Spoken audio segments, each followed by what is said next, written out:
Quero convidar você a abrir sua Bíblia em Hebreus capítulo 12.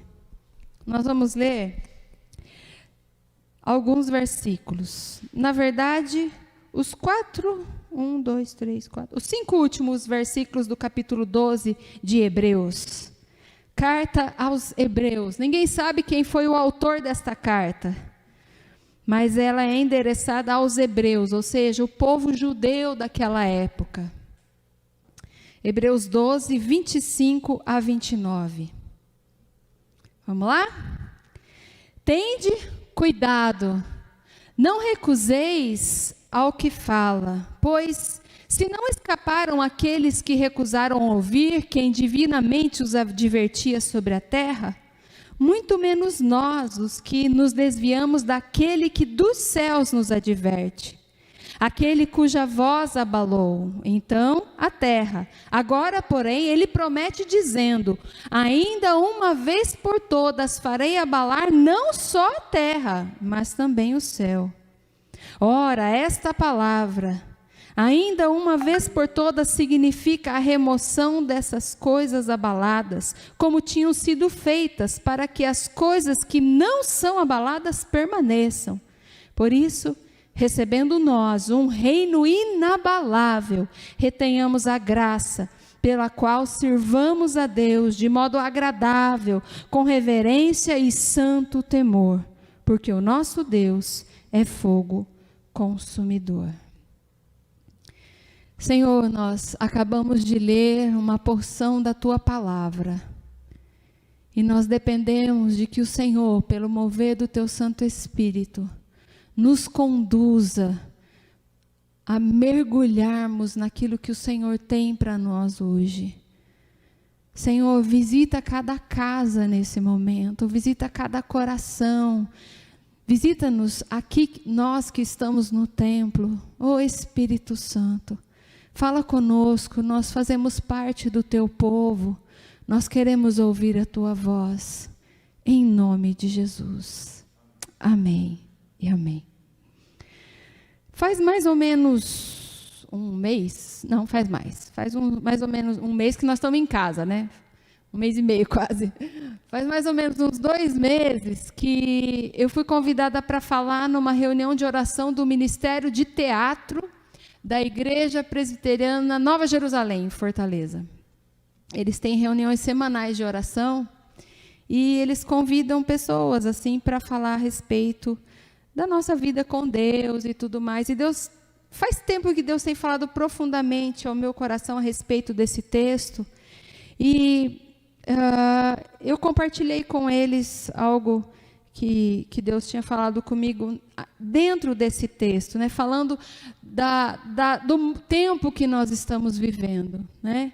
E a gente teve ali um tempo com eles, e eu gostaria de retomar com vocês essa reflexão. Eu sei que vocês não estavam lá, né? Vocês não sabem o que foi que a gente conversou, mas ainda essa palavra continua ecoando no meu coração, e eu gostaria de compartilhar com os irmãos e com as irmãs. Bom, eu não sei, alguém aqui já leu a carta aos Hebreus? Quem está aqui na igreja já leu? Inteira? É difícil de entender, não é? Confesso. Eu confesso que tem um linguajar complicado. Esse texto que nós acabamos de ler, eu tive que ler muitas vezes para conseguir entender pelo menos do que se tratava.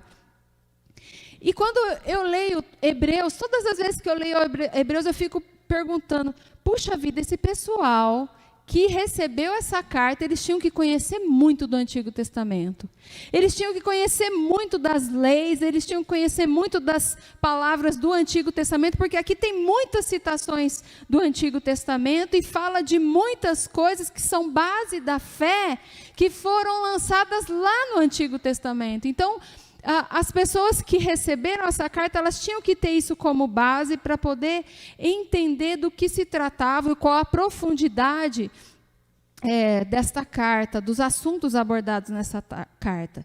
No capítulo 12, se você acompanhar comigo aí na sua Bíblia, ele está falando, na verdade, de uma necessidade de se incentivar ou de se nutrir a esperança em Cristo.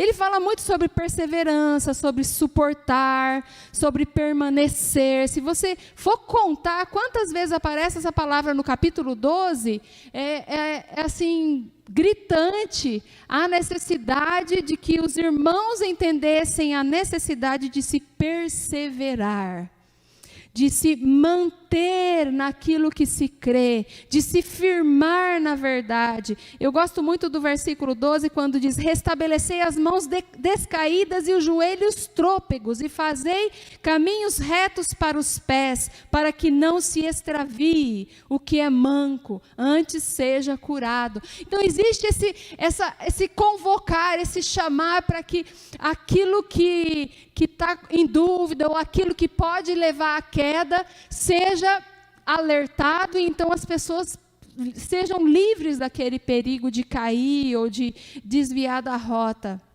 Inclusive, o autor aos Hebreus fala, por exemplo, que a gente não deve deixar de congregar, que a gente tem que se admoestar mutuamente para não deixar de congregar. A importância de se rever ao fato de por que a gente não está congregando.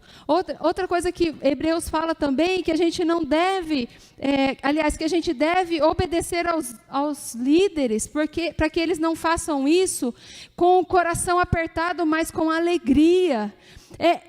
Hebreus está alertando para o fato de que a comunidade daquela época estava vivendo em crise. A comunidade daquela época, essa carta foi endereçada para uma comunidade que provavelmente estava debaixo de pressão tão grande que ela estava se deteriorando. As pessoas estavam seguindo outros rumos, porque não estavam mais com aquela convicção de que aquele era o caminho certo. Se a gente parar para pensar o que estava acontecendo aqui nessa época, é fácil de entender por que as pessoas estavam com tantas dúvidas. A carta aos Hebreus, a maioria dos estudiosos dizem que a carta aos Hebreus foi escrita por volta do ano 68 depois de Cristo. O que estava acontecendo aqui?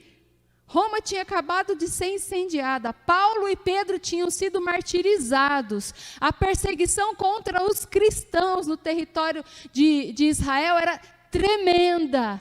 Então, debaixo dessa pressão, eles estavam questionando: será que vale a pena continuar sendo cristão? Será que vale a pena continuar nutrindo essa fé que coloca a gente em perigo? Esses irmãos aqui não eram pobres. É interessante que Hebreus foi escrito para cristãos que tinham posses.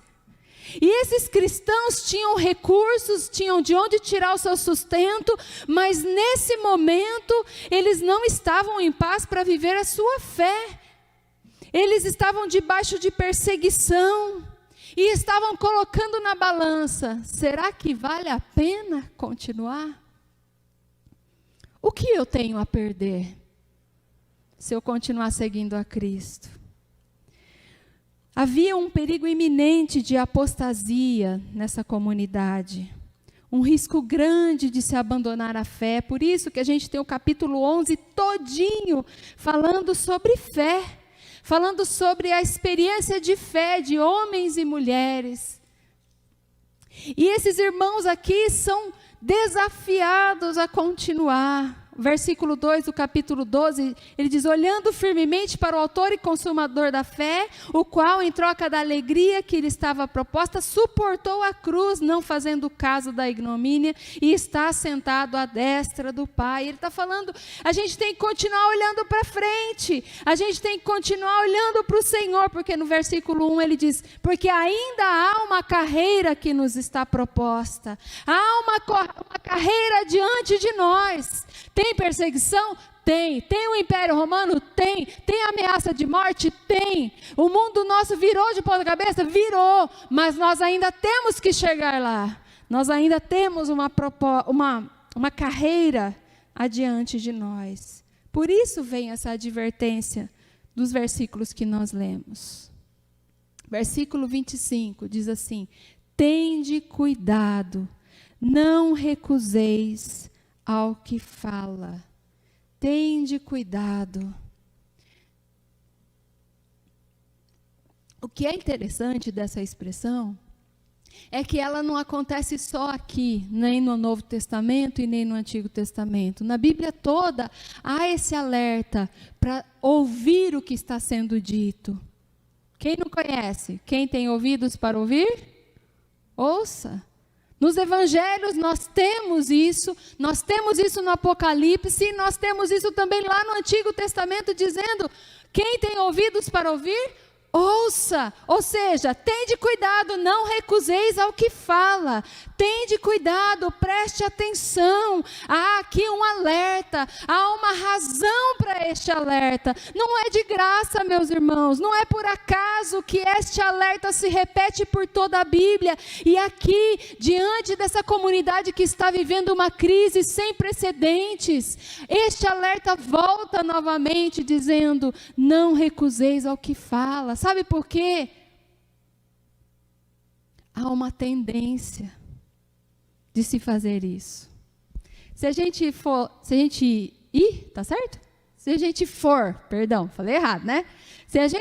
lá para o Gênesis, no Éden, o que aconteceu? Deus falou para Adão e Eva: faz isso e não faça aquilo, certo? Eles escutaram o que Deus falou? Não. De lá para cá, as coisas foram se repetindo. Desde o Éden, reiteradas vezes, o povo de Deus fez isso. No Antigo Testamento, Deus falava: faça isso, não faça aquilo, faça isso, não faça aquilo. O povo obedecia? Deus enviou juízes para orientar o povo. E ainda fala lá que na época que não tinha juízes, cada um fazia o que achava mais certo. Deus levantou profetas. O povo ouvia? Há uma tendência. Nós encontramos este alerta porque nós precisamos entender que há uma tendência do coração humano de rejeitar a palavra de Deus. Há uma tendência, porque constantemente, assim como Adão, assim como Eva, assim como o pessoal lá do Antigo Testamento, no Novo Testamento, nós usamos as mais diferentes desculpas para não ouvir a palavra de Deus. No entanto, não importa a desculpa que nós usamos, o fato permanece. Olha o que diz o versículo 25. Pois se não escaparam aqueles que recusaram ouvir a quem os advertia sobre a terra, ou seja, as pessoas de carne e osso que foram enviadas por Deus, muito menos nós, os que desviamos daquele que dos céus nos adverte. Ou seja, se as pessoas não ouviram outras pessoas enviadas por Deus, nós também não seremos desculpados quando não ouvirmos aquele que dos céus nos adverte. Ou seja, há uma razão para este alerta, sabe por quê? Porque não há como fugir das consequências da rebeldia. A gente pode usar a desculpa que for, mas a consequência virá. Não há como fugir das consequências de se endurecer o coração em relação às coisas de Deus. Não há como fugir das consequências de se rebelar contra a palavra de Deus. Não há. Se nós formos medir forças com Deus, quem será que vai sair perdendo? O que você acha? Versículo 26. Aquele cuja voz abalou então a terra, agora, porém, ele promete dizendo: ainda uma vez por todas farei abalar não só a terra, mas também o céu.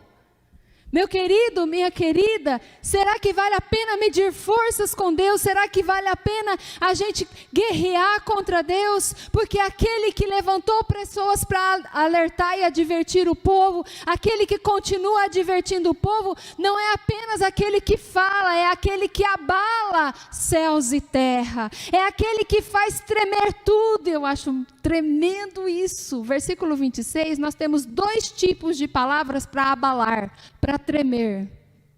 Versículo 26 diz: aquele cuja voz abalou então a terra, está se referindo à mesma palavra que aconteceu lá no Êxodo 19, quando Deus falou no Monte Sinai, e diz a palavra que o monte tremeu. É a mesma palavra que está aqui em Hebreus. O sobrenatural moveu o natural, e as pessoas temeram. É esse Deus que fala, é esse Deus cuja palavra nós somos alertados a ouvir. E ele fala, ainda uma vez todas farei abalar. Esse é o outro verbo que está aqui, que não é o mesmo abalado sobrenatural lá de Êxodo. É o abalar lá de Mateus 27, quando Jesus morreu, o véu do santuário se rasgou, e diz a palavra que houve um terremoto, e ofendas pela terra. Esse abalar aqui está falando do físico, do natural. Ora, meu querido, a voz do Senhor é capaz de abalar céus e terra, natural e sobrenatural. E eu te pergunto, será que vale a pena ouvir esse Deus? Aquele que tem poder para abalar terra e céus, mover o natural e o sobrenatural. Este Deus nos adverte desde o início. Meu querido, eu fico pensando, o que mais que nós queremos? Do que mais que nós precisamos para ouvir a Deus? Os nossos irmãos hebreus tinham essa mesma dúvida ou essa mesma dificuldade que nós temos hoje. Por isso, o autor aos Hebreus cita uma passagem lá do profeta Ageu. Abre lá comigo. Ageu, capítulo 2, é um daqueles profetas pequenininhos que a gente nunca encontra na Bíblia, né? Está depois de Sofonias. Ageu, capítulo 2, versículos 6 a 8. O que estava acontecendo aqui? O povo de Deus já tinha voltado do exílio. Durante o exílio, a cidade de Jerusalém, os muros, o templo, foi tudo destruído. Então as pessoas voltaram para Jerusalém, os judeus puderam retornar à sua pátria, e quando chegaram lá estava tudo destruído. Foi uma tristeza só. Então que eles conseguiram coragem, ânimo, direção do Senhor para reconstruir. Finalmente eles começaram a reconstrução das muralhas, reconstruíram a cidade, faltava reconstruir o templo. Mas aí o pessoal, depois que a crise passou, né, esqueci o nome agora. Do cativeiro, olha só. Por causa do cativeiro, quando eles voltaram, eles tiveram que se reinventar para retomar a vida. E eles conseguiram fazer isso. Demorou, mas eles conseguiram se refazer. Mas faltava ainda construir o templo. Ocorre que durante o templo do profeta Ageu, as pessoas já tinham retomado tão bem a vida deles que tinham se esquecido de reconstruir o templo. Já tinham reconstruído as casas, já tinham reconstruído o comércio, já tinham reconstruído a cidade inteira, mas o templo eles estavam enrolando para construir. E é nesse contexto que o profeta Ageu fala, versículos 6 e 8. Pois assim diz o Senhor dos Exércitos, ainda uma vez, dentro em pouco, farei abalar, esse é o texto que está lá em Hebreus, farei abalar o céu, a terra, o mar e a terra seca. Versículo 7, farei abalar todas as nações, e as coisas preciosas de todas as nações virão, e encherei de glória esta casa, diz o Senhor dos Exércitos. Versículo 8, minha é a prata, meu é o ouro, diz o Senhor dos Exércitos. Essa advertência, na época do profeta Ageu, nesta advertência o Senhor está falando, olha, vocês estão preocupados em refazer a vida e em juntar dinheiro? Eu vou destruir tudo, porque eu posso. E aí? Se eu abalar céus e terra e mar e tudo que vocês reconstruírem vai virar o quê? Pó e cinza. Vocês estão trabalhando, estão gastando o seu tempo, estão fazendo de tudo para reconstruir, refazer a sua vida, mas vocês estão esquecendo que eu posso fazer todas as coisas. Eu sou o dono do ouro e da prata, então por que é que vocês estão buscando o ouro e a prata e não a mim? Esta é a advertência dos tempos do profeta que Hebreus traz novamente para o povo hebreu. Tá difícil? Tá. Tá feio? Tá. A situação tá complicada? Tá. Mas não se esqueça que eu sou aquele que posso fazer ruir todas as coisas. Vocês estão preocupados com o emprego de vocês? Por isso que vocês estão considerando abandonar a fé? Pensa um pouquinho. Porque eu, que uma vez abalei o monte, outra vez fendi a terra, posso fazer ruir todas as coisas. Há uma advertência. Quando nós nos recusamos a ouvir o Senhor, nós precisamos questionar. Nós precisamos nos perguntar: será que essa não é a nossa boa e velha natureza adâmica? Será que essa não faz parte daquela velha vida que em Jesus Cristo a gente teria que ter abandonado, mas não abandonou ainda? Porque de fato decidir viver independente de Deus, de fato viver longe dos caminhos do Senhor, foi o que levou Adão e Eva para fora da comunhão do jardim. E nós? E nós, meus queridos? Será que nós não precisamos, como os hebreus daquela época, nos questionar se não valeria mais a pena nos rendermos ao Senhor? Será que não valeria mais a pena nós obedecermos a palavra daquele que pode mover natural e sobrenatural? Afinal de contas, será que não valeria mais a pena obedecermos do que nos rebelarmos? O que temos a perder? Versículo 27, do capítulo 12 de Hebreus.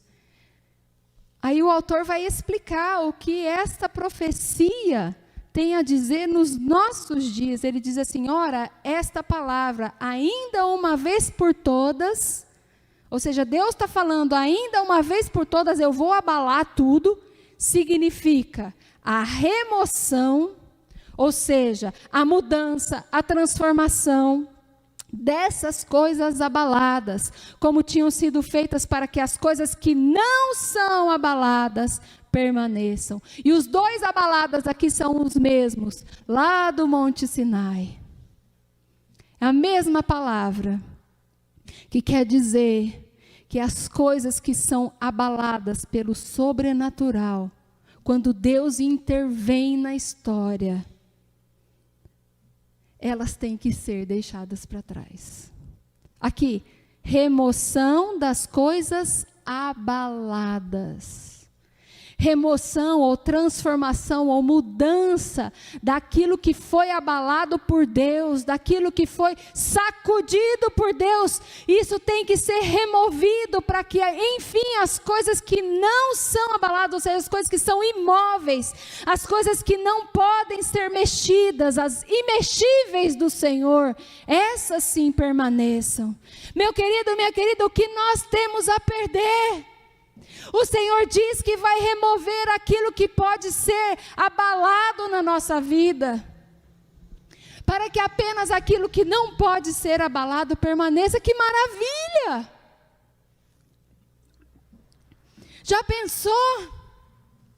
Se a gente sobreviver a mais outras crises como essas que nós estamos passando, firmados no Senhor, sem crise de fé, sem ciricutico, sem dar piti, sem ficar culpando os outros, sem ficar arranjando desculpas, se nós sobrevivermos às crises no casamento, sem arredarmos o pé naquilo que a palavra do Senhor diz, se nós sobrevivermos às crises econômicas que estamos vivendo, que vamos viver ainda, com firmeza, não é bom isso? Eu pergunto, meu querido, o que nós temos a perder? A pandemia abalou tudo. Pelo menos lá, assim, olhando lá em casa, pelo que a gente vê na notícia, abalou tudo. Quando começou essa pandemia, a gente estava nos Estados Unidos. Começou a abalar o sistema de abastecimento de papel higiênico no país em todo, porque não conseguia comprar papel higiênico nos Estados Unidos, no começo da pandemia. Eu não sei por quê. Depois foi o álcool. Primeiro foi o papel higiênico, depois foi o álcool, depois foi o arroz. Não conseguia comprar mais arroz. A pandemia abalou tudo, nós fomos pegos de surpresa, tudo ruiu. O mundo inteiro ficou paralisado. No começo diz, usa máscara, depois fala, não usa máscara, depois fala, usa máscara, agora não pode tirar máscara, e assim vai, a gente não sabe o que fazer. Andamos para lá e para cá. Estamos suspensos porque tudo que nós achávamos como certo foi paralisado, ou foi abalado. E eu fico me perguntando, são tantas perdas, tantas pessoas que apostataram da fé. O que será que ficou? A pandemia não acabou ainda, né? Vai acabar. Em nome de Jesus. Mas e quando acabar, o que é que vai ficar? Eu fico me perguntando, nesta crise que nós estamos vivendo já no 2º ano, o que é que não foi abalado? O Senhor dos Exércitos, aquele que é capaz de mover natural e sobrenatural, está nos dizendo que Ele vai fazer permanecer em nós. Aqueles que ouvem as suas palavras, aqueles que não se rebelam à sua vontade, Ele vai fazer permanecer em nós aquilo que não pode ser abalado, seja qual for a situação. Isso não é bom? E eu pergunto, o que é que nós estamos perdendo em obedecer ao Senhor? O que temos a perder? Colossenses 3:12 diz que é preciso buscar as coisas lá do alto. O pastor já pregou aqui sobre esse texto, né? Pensar nas coisas lá do alto, buscar as coisas lá do alto, porque elas são inabaláveis. Mateus 6 diz que os tesouros da terra podem ser corroídos pela ferrugem e pela traça. E aí ele vai falando que onde está o nosso tesouro, aí está o nosso coração. Então nós temos que perguntar onde é que está o nosso tesouro, aquilo que é importante para nós, aquilo que nós dedicamos atenção, amor. E ele termina lá no capítulo 6 dizendo que não há como servir a 2 senhores. Tem que escolher. Tem que escolher. Dessa escolha depende o nosso futuro com Deus. Sabe por quê? Tudo pode passar. Mateus 24:35, vamos ver? Tudo pode passar. Mas, como é que está escrito lá? Passará o céu e a terra, porém as minhas palavras não passarão.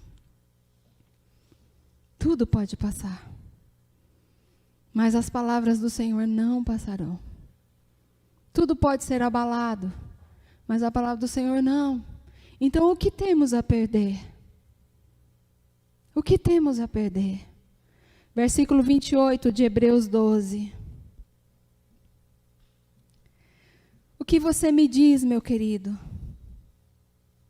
Quando a próxima crise vier, e elas virão, se a gente não for, Jesus não vier, nós vamos continuar vivendo crises. Deus abençoe que não seja uma pandemia como essas. Mas e se for? Mas e se for? Nós não sabemos. O que você me diz? Quando isso tudo acontecer, nós podemos ver em nós o que é inabalável, ao invés de ruirmos junto com aquilo que está sendo abalado. Versículo 28. Por isso, recebendo, o sentido aqui é aprendendo, recebendo nós um reino inabalável, é a mesma palavra dos outros abalados, só que aqui é ao contrário, inabalável, imóvel. Por isso, aprendendo, nos alimentando, sendo fortalecidos num reino que é inabalável. Retenhamos a graça pela qual sirvamos a Deus de modo agradável, com reverência e santo temor, porque o nosso Deus é fogo consumidor. Meu querido, minha querida, você que está em casa, é quando nos rendemos que nós aprendemos. É por isso que o salmista fala: dá para mim, Senhor, um coração ensinável. e não um coração duro. É quando nos rendemos que nós recebemos, que nós aprendemos, que nós mergulhamos num reino que não se move, que não se abala jamais. Nós somos formados, alimentados, abastecidos por valores, por princípios que não são levados conforme a moda. Eu sou de uma época que a gente falava, o pastor falou aqui esses dias, ele roubou meu exemplo, mas eu vou falar de novo. Que a gente pedia benção pai, benção mãe. E até hoje minha mãe me cobra. Quando a gente fala ao telefone, ela, benção, filha. Aí eu falo, benção, mãe, Deus te abençoe. Mas eu sou de uma época que essas coisas tinham importância, como chamar uma pessoa mais velha de senhor e senhora. E com o passar do tempo as coisas foram mudando e hoje não temos mais isso. Só que quando nós nos rendemos, quando nós dispusermos o nosso coração a aprender, vai nascer em nós um reino com valores e princípios que não mudam, como esses que nós estamos vendo. Não dependem da época, mas dependem dos céus. Nós seremos abastecidos por recursos espirituais dos céus. Então, quando a crise vier, quando o problema vier, nós não vamos usar as armas carnais, mas vamos usar as armas espirituais. O que acontece quando a gente está com problema, quando a gente é desafiado diante de uma situação adversa? Nós expomos as armas que cremos, expomos as armas que temos. Meu querido, minha querida, o Senhor Deus, Criador dos céus e da terra, que move natural e sobrenatural, está advertindo o seu povo a ouvir a sua palavra, para que o seu povo seja alimentado e sustentado por valores que não se abalam.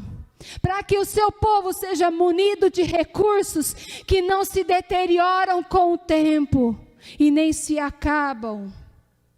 O que temos a perder, afinal? Por isso, e é só por causa disso, quando nos rendemos, nós recebemos esse reino inabalável, nós podemos reter a graça, agarrar a graça, possuir a graça, crescer na graça, superabundar na graça. É só assim, quando nós nos rendemos a este reino, quando nós paramos de falar, mas será? Não sei se é bem assim. Quando nós nos rendemos a esse reino, o sobrenatural de Deus muda. E então o sobrenatural de Deus muda em nós a nossa natureza. E aí nós podemos abraçar a graça. E é por meio desta graça, preste muita atenção. E é por meio desta graça, está aqui, ó, retenhamos a graça, versículo 28, pela qual, é por meio desta graça que nós vamos ter condições de servir a Deus. Não tem outro jeito. Não tem outra forma. Seja qual for a situação, seja qual for a crise, aqueles que recebem o reino inabalável, retêm a graça, podem continuar servindo a Deus, mesmo durante a pandemia. Mesmo em meio às perdas, mesmo em meio ao luto, mesmo em meio às crises econômicas. Meu querido, servir a Deus, e não é de qualquer jeito, Hebreus está falando, sirvamos a Deus de modo agradável, com reverência e santo temor. Não podemos servir a Deus se estamos em rebeldia, se nos recusamos a ouvir a sua palavra, pior, se nós nem ouvimos a sua palavra. Meu querido, não podemos servir a Deus se o que é inabalável ainda não cresceu em nós, porque as coisas abaláveis continuam ocupando o nosso coração, o nosso tempo, a nossa vida e os nossos relacionamentos. Ainda há uma carreira proposta, e essa carreira só pode ser vivida com reverência e santo temor. Eu li um livro, esses dias atrás, que se chama Isca de Satanás. Já ouviram falar? É de um autor que eu gosto muito. E eu gosto do jeito que ele escreve também. E ele fala sobre o poder que as ofensas que nós temos, que nós guardamos no coração, o poder que essas ofensas geram na nossa história e na nossa vida. E de que forma essas ofensas interferem também na nossa adoração, na forma como nos aproximamos diante do Senhor. E eu fiquei pensando, sabe, que o autor aos Hebreus está dizendo que nós vamos servir a Deus de modo agradável se tivermos reverência e santo temor. E o autor desse livro, usando vários textos bíblicos, ele diz que a ofensa nos afasta do temor a Deus, da santidade do Senhor. É um livro que vale a pena ler, eu gostei bastante. E ele, inclusive, tem um devocional sobre o livro, muito legal. O fato é que nós só podemos servir a Deus de modo agradável se nós tivermos reverência e santo temor. Ou seja, não é de qualquer jeito. Não é do jeito que eu quero. Não é do jeito que me agrada. É do jeito que o Senhor quer. É do jeito que é agradável a Ele. E eu também sou da época que na igreja não podia nem bater palma. Os mais antigos são dessa época. Bateria na igreja, nem pensar. Ainda mais aqui no púlpito, um sacrilégio. A gente viveu essa época, né? Eu vivi a época que a gente não cantava cânticos na igreja, a gente só cantava hinos. E o tempo foi passando, as coisas foram mudando, a bateria veio, contrabaixo, violão e tudo mais, teclado, né? Começaram a chegar os cânticos, os hinos foram indo embora e tudo mais, e virou aquele brigueiro, né? Virou aquele brigueiro, são os que são favoráveis, os que são contra, um e outro e tudo mais. E eu fico pensando, sabe, meu querido, o que é que agrada a Deus, afinal? Porque nós estamos brigando desde sempre aquilo que agrada a mim. Eu gosto de bateria, a bateria fica. Eu gosto de hino, o hino fica. Eu gosto de cântico, o cântico fica. Mas eu pergunto, será que Deus se importa com isso? Eu penso que ao invés da gente perguntar se agrada a mim ou a você, a gente tem que perguntar se agrada a Deus. Hinos ou cânticos, a meu ver, não importam nada para o Senhor, o ritmo, o estilo. Nós temos a tendência de achar que Deus gosta daquilo que a gente gosta. Isso tudo mostra a nossa deficiência em ouvir a palavra, porque a palavra do Senhor não diz isso. A palavra do Senhor não diz que o Senhor gosta ou desgosta de bateria. A palavra do Senhor não diz se Deus gosta da liturgia do jeito que a gente faz. A palavra do Senhor não diz isso. Mas nós nos apegamos a coisas que nós gostamos ou não gostamos, como se Deus gostasse ou desgostasse. No entanto, o que Deus gosta é de reverência e santo temor. Isso nós não sabemos o que é. Ou sabemos? Sabe por que Deus gosta de reverência e santo temor? Versículo 29. Porque o nosso Deus é fogo consumidor. Ai, ai, ai. Nosso Deus é fogo consumidor. Essa é uma citação de Deuteronômio 4:24.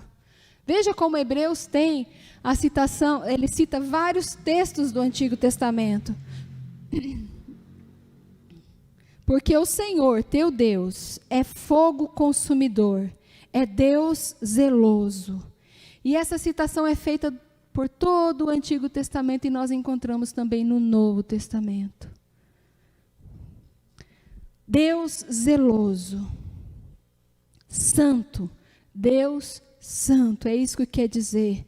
Deus zeloso, em algumas traduções diz que Deus tem ciúmes. Isso quer dizer que Deus não aceita que o nosso coração esteja dividido. Não aceita que a nossa adoração seja dividida. Não aceita que o nosso serviço a Ele seja dividido. Não aceita que a nossa vida seja dividida. Deus é um Deus zeloso. Ele tem ciúmes de nós. No bom sentido, claro. Nós precisamos escolher a quem servir, como fez Josué. Nós precisamos amar ao Senhor de todo o nosso coração, Deuteronômio 6:5, de todas as nossas forças e com todo o nosso entendimento. É entrega integral. Lá na sua casa, você pode tomar leite desnatado, mas na sua vida com Deus, o que você entrega é integral. Neste tempo de crise, de incertezas, as nossas certezas são o que nos fazem permanecer na fé. Amém? E quais são as suas certezas? Do que é que você tem certeza, meu irmão, hoje? Porque são essas certezas, aquilo que não foi abalado, é o que vai te ajudar a permanecer em pé. Ocorre que, às vezes, nossas certezas estão fundamentadas em falsas esperanças. E então, quando o abalo vem, ela rui e já não temos certeza novamente. Quando nossas certezas estão naquilo que é abalável, vem a tempestade, vem a crise, vem a pressão, vem o medo, e você se pergunta, vale a pena ser cristão? Vale a pena continuar sendo fiel? As desesperanças nos fazem retroceder, apostatar, abandonar a fé. E o que temos a perder? O que estamos dispostos a perder em nome daquilo que é inabalável na nossa vida? Isso me lembra a história que Jesus contou para os seus discípulos para falar sobre a vida edificada sobre a rocha. Lembra? Lembra da história? É uma parábola, inclusive, né? Veio o homem, construiu a casa sobre a areia, e aí vieram os ventos, as tempestades, o mar deu contra ela, e o que aconteceu? Teve um outro homem que foi construir a casa dele sobre a rocha, aquilo que é inabalável. Vieram os ventos, as tempestades, o mar deu contra ela e ela continuou lá, firme. A palavra do Senhor não está dizendo que não vamos ter ventos e tempestades. A palavra do Senhor está dizendo que nós precisamos olhar sobre o que fundamentamos as nossas certezas. Porque as tempestades continuarão vindo. Mas aquilo que é inabalável, que foi formado em nós, vai nos fazer permanecer em pé. Eu fico pensando, meu irmão, minha irmã, como se manter em pé, depois de, igual a Aline estava contando para a gente hoje, depois que 6 pessoas da família morreram de Covid. Como permanecer em pé depois disso? Como permanecer em pé depois que a sua empresa fechou e você não tem mais sustento? Como permanecer em pé depois que seu casamento acabou porque você não conseguiu conviver em período tão grande de isolamento? Como permanecer em pé se você vai ter que viver por resto da sua vida com as consequências das sequelas da Covid? Como permanecer em pé? Como permanecer em pé, meu irmão, minha irmã, quando a sua igreja fechou durante a pandemia e agora é preciso voltar? Como permanecer em pé? Nesta noite eu te convido a olhar para dentro do seu coração e questionar: o que é que tem aqui que pertence ao reino inabalável, que me permite continuar servindo a Deus do jeito que Deus quer ser servido?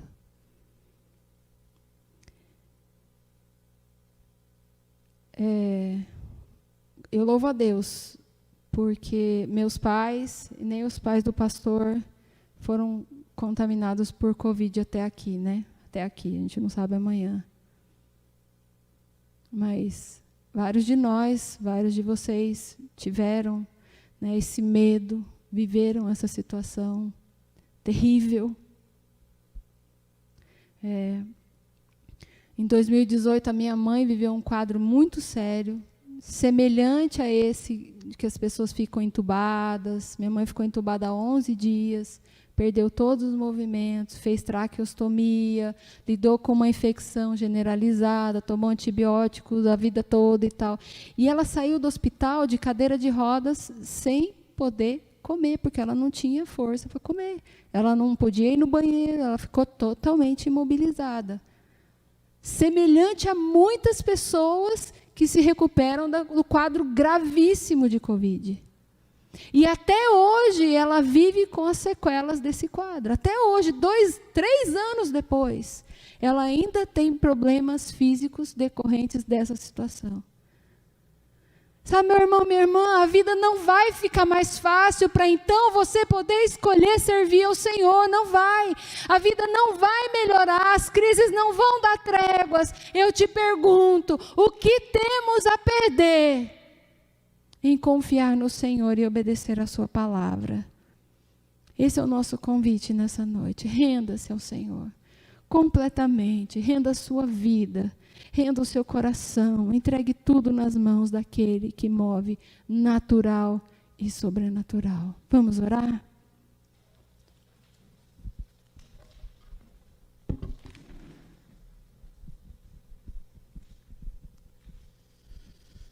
Eu quero pedir para você ficar em pé, aqui, e aí na sua casa, onde você está, se levanta. Senhor, verdadeiramente nós temos vivido tempos complicados, Pai, e eu creio que a Covid, Senhor, é a mais leve de todas as complicações, Pai. Porque o ser humano tem se esquecido do Senhor, tem duvidado da Tua palavra. O ser humano, como sempre na história, tem posto em xeque a Bíblia. E por isso mesmo, Deus, tem ido a cada dia de mal a pior, Pai. Deus, em nome do Senhor Jesus, eu peço que o Senhor esteja olhando para o nosso coração, nós que estamos aqui na igreja, aqueles que estão lá em sua casa. Deus, o Teu Espírito Santo é onipresente, é onipotente, é onisciente. Eu peço que o Teu Espírito Santo esteja trabalhando em nossos corações nesta hora, Pai, nos trazendo ânimo, imprimindo em nossos corações, Deus, a verdade da Tua palavra, que ela seja incontestável, inabalável dentro de nós, Pai. Nos ajuda, Deus, em nome de Jesus. Ajuda a Tua igreja, a verdadeira igreja cristã, a subsistir, Senhor, firmados no conhecimento, na palavra do Senhor, Deus, em nome de Jesus, Pai. Nós carecemos do Senhor, carecemos da Tua guarida, Pai, em meio a tempos de crise, em tempos de dificuldade, Pai. Oh, Senhor, olha para nós, nos ajuda, Deus. Só o Teu sobrenatural, só o Teu toque pode trazer mudança, pode abrir os nossos olhos, pode nos fazer caminhar como igreja para um rumo diferente daquele que temos caminhado, Senhor. Oh, Pai, tem misericórdia. Te peço também, Deus, por aqueles que sofrem com enfermidades, com as perdas. Deus, te peço, vai nesta casa agora, aqueles que estão amarrados, sufocados pela opressão do maligno, Senhor. Aqui na igreja ou em casa, Deus, em nome de Jesus, que o Senhor esteja adentrando, o Senhor esteja tocando, o Senhor esteja trazendo libertação, o Senhor esteja trazendo cura, Pai. Nós cremos que o Senhor cura, nós cremos que o Senhor liberta, nós cremos que o Senhor consola, nós cremos que o Senhor pode trazer refrigério para este coração enlutado, para este coração, Pai, que se preocupa com o ente querido ali na UTI, Senhor. Nós cremos no Seu poder, Pai. Põe a Tua mão, Pai, e vem curando, vem tocando, vem trazendo paz, venha trazendo, Senhor, a certeza da Tua presença, aquilo que é inabalável, Pai, em nome de Jesus, Senhor. Nós Te buscamos, nós esperamos no Senhor, nós queremos mais do Senhor. Nos ajuda, Pai, a crer e a viver, Pai. Louvado seja o Teu nome. e que a graça do Senhor Jesus, o amor de Deus o Pai, a comunhão, a consolação do Espírito Santo de Deus, te envolva de tal maneira que você seja literalmente arrebatado pelo seu poder, tomado pela sua presença, que você tenha coragem para prosseguir naquilo que é inabalável, não somente hoje, mas para todo o sempre, em nome do Pai, do Filho e do Espírito Santo de Deus. Amém.